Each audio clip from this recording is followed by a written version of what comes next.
the night of December 8th, 2004, it was an unexpected tragedy that changed my family's lives forever. My dad was one of the most influential people you could ever meet. He touched so many lives. He was struck by a car while crossing the street about 5 blocks from our house. The car must have been going 80 miles an hour and didn't even see him coming. Didn't even slow down and stop or slam on the brakes. It was a head-on impact that sent him from the middle of the block all the way to the crosswalk.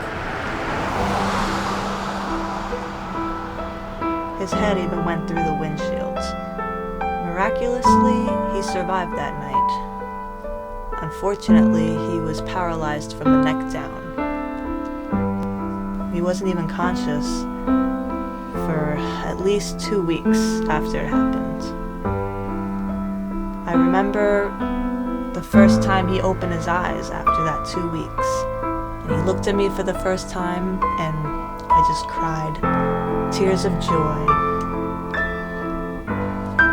How he survived that is beyond me.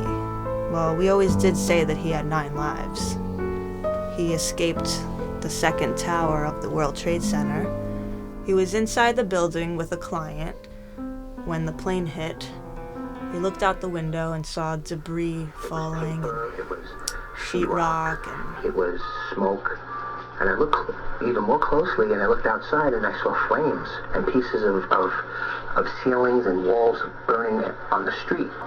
But I was just, for some reason, something came over me, and I was just determined just to get out of the building. I was not waiting for anything. I looked at the people that were there, and I said, I'm leaving, I'm getting out of here. Most of the people, they just followed along with me down the stairs. so while he was paralyzed, he still had his personality, he still had his wits.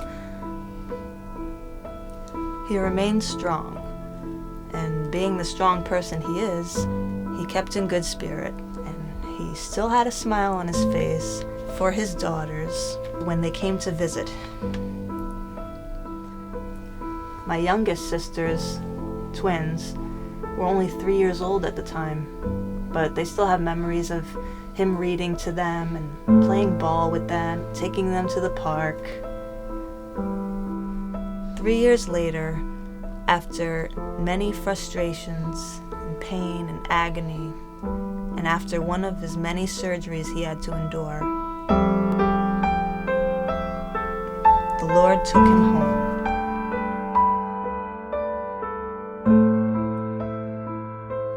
He left wisdom.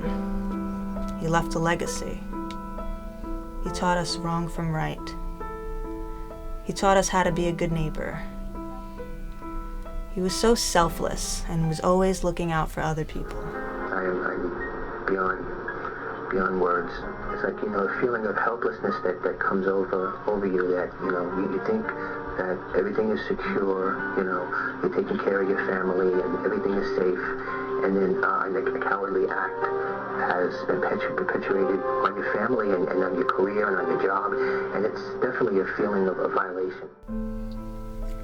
What I've taken from this is make every day count.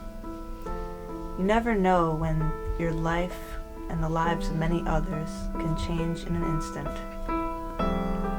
My aim is to keep his memory alive and to do what would make him proud, to set goals for myself and achieve them. I know he will be proud of me. He lives through us, his daughters.